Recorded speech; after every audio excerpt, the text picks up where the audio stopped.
Bismillahirrahmanirrahim. Salat witir, apa ada sunnahnya kita membaca doa kunut? Ya jelas, hadis sahih itu. Ya, hadis riwayat Bukhari, Muslim, bahwasanya Nabi SAW membaca kunut pada saat witir. Malah ini hadisnya sahih. Yang masih diperselisihkan oleh ulama tentang kesahihannya adalah hadis tentang kunut subuh, gitu kan? Yang ini anehnya kita malah lebih fokus banyak kunut subuh dan kita lupakan kunut witir. Mesti di witir itu yang disunnahkan. Bolehkah membaca kunut setiap salat witir di bulan Ramadan dan di luar bulan Ramadan? Adakah dalil yang baca kunut hanya di 10 malam terakhir bulan Ramadan? Membaca kunut di witir di luar bulan Ramadan juga silakan. Disunahkan seorang membaca witir tatkala kunut, baik di bulan Ramadan maupun di luar bulan Ramadan. Ya, boleh. Ya, ini diajarkan oleh Nabi Sallallahu Alaihi Wasallam. Tetapi praktek para sahabat, mereka kunut witir tatkala sudah lewat setengah Ramadan.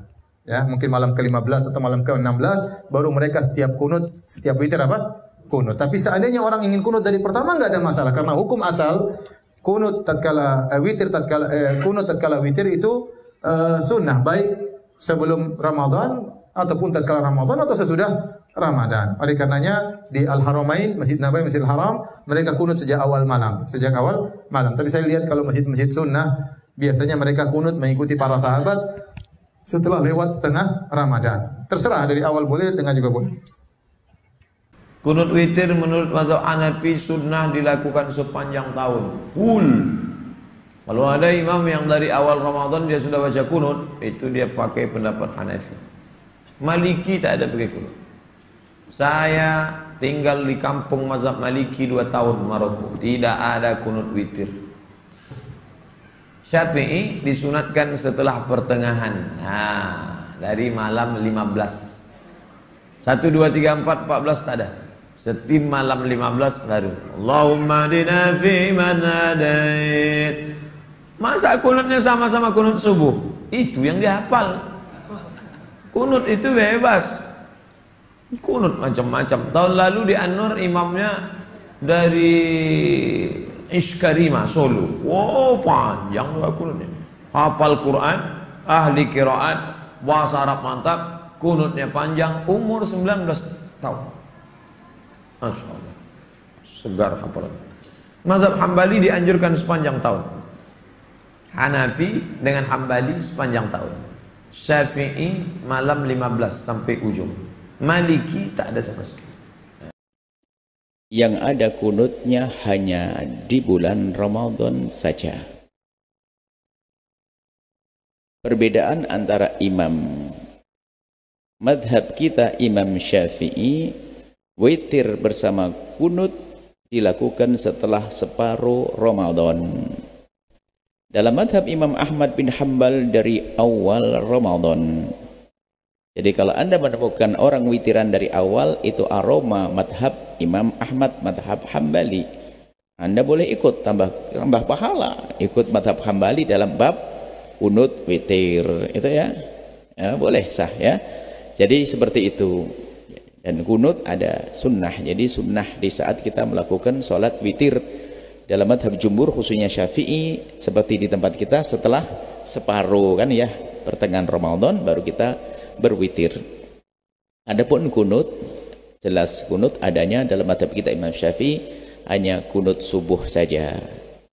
Kemudian boleh kunut setiap sholat fardu, bahkan sholat sunnah selain daripada kunut subuh dan selain kunut witir adalah kunut nazilah karena ada bencana. Seperti hari ini kita baca sholat karena ada bencana di Palestina, namanya kunut nazilah.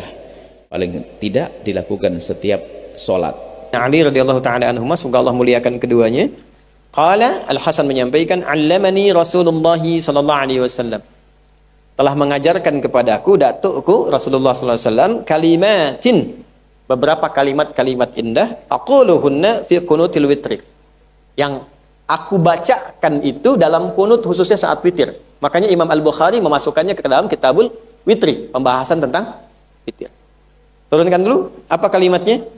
Allahumma hdini fiman wa'afini fiman wa tawallani fiman wa barik li fima wa qini syarra.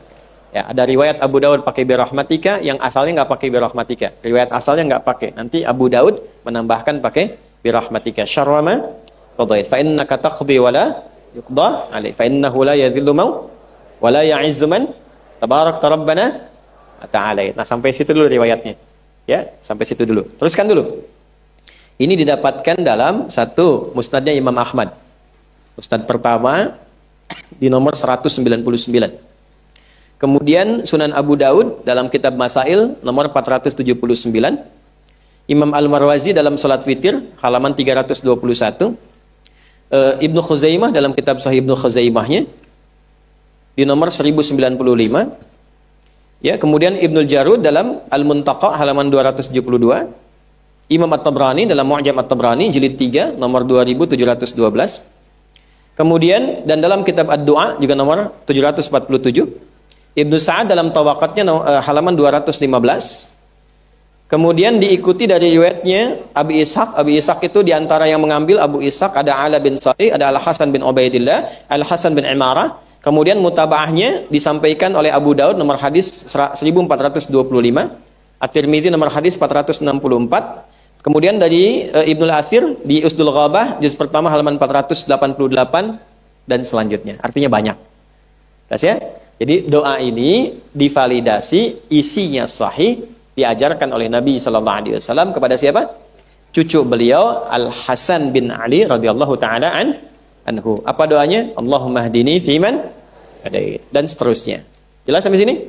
Nah, dari peristiwa sebulan tadi diajarkanlah doa kepada cucunya tadi, diganti doanya menjadi doa-doa kebaikan. Yuk saya terjemahkan.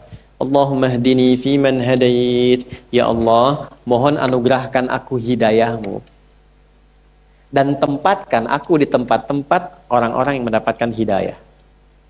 Jadi kalau kerja di tempat-tempat pekerjaan yang orang dapat hidayah. Kalau di rumah tangga punya pasangan yang dapat hidayah Allah Subhanahu wa taala. Istri saya dapat tuh, dihidayat kan suaminya tuh. Ya kan? Ya, mungkin dia sering baca doa kunut dulu tuh. Ya, wa'afini fiman, ya Allah sehatkan aku dan tempatkan aku di tempat orang-orang sehat. Ya, kalau bertetangga dengan orang-orang sehat, kalau kerja dengan orang-orang sehat, ya. Baik, wa tawallani fiman, palingkan aku dari segala hal yang tidak engkau sukai dan tempatkan aku di tempat orang-orang yang suka berpaling dari apa yang tidak engkau sukai. Wa barik li fima, mohon berkahi ya Allah dari setiap apa yang kau anugerahkan kepadaku. Kalau engkau berikan pakaian kepadaku, jadikan pakaian itu berkah. Kalau engkau berikan makanan kepadaku, berikan makanan itu berkah.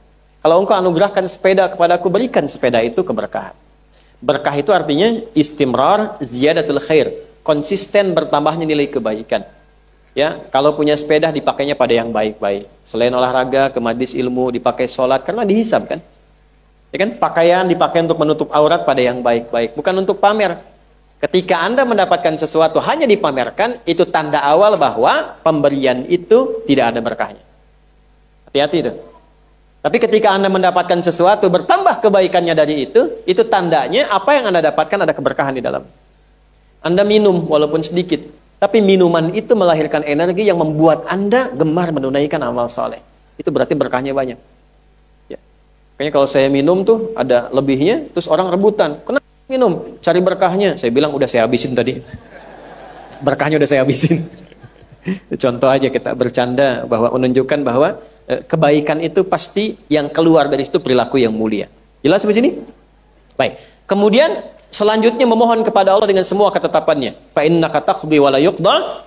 Ya Allah, engkau yang mengatur, engkau yang menetapkan, dan engkau memberikan pengabulan pada setiap permohonan. Ya Allah, orang-orang yang mengikuti apa yang engkau perintahkan dari semua kebaikan ini, tentu engkau akan angkat dan tidak akan pernah engkau rendahkan. Ya, wala yazillu mau walaid, dan tidak akan pernah engkau menghinakan orang-orang yang mendekat kepadamu. Jadi di kunut itu ada doa minta hidayah, doa minta sehat, doa minta konsisten pada kebaikan, doa minta keberkahan, doa minta dekat sama Allah, doa minta diangkat derajat. Gitu. Jadi yang tadinya isinya itu, ya Allah hukum bani ini, ya Allah hukum penduduk ini, dialihkan kepada yang baik oleh Nabi SAW. Maka diviralkanlah doa itu kemudian dengan makna kunut yang mengandung 10 makna utama. Ya, Zainuddin Al-Iraqi itu punya kitab, dalam satu kitabnya membuat satu syair untuk menunjukkan 10 makna kunut. Kalau yang kunut ke 15 ke atas itu sebenarnya hadisnya sahih. Tapi kalau Muhammadiyah ini tawakuf, tidak menetapkan diamalkan atau tidak. Jadi kalau di Muhammadiyah itu tidak ada menetapkan harus kunut atau tidak. Tetapi biasanya warga Muhammadiyah tidak mengamalkan. Tetapi kalau menilai hadisnya yang saya baca itu hadisnya sahih, sehingga bisa diamalkan 15 ke atas. Dan sesungguhnya Allahumma hdini fiman hadait wa afini fiman afait wa tawallani fiman tawallait dan seterusnya, itu adalah doa kunut witir.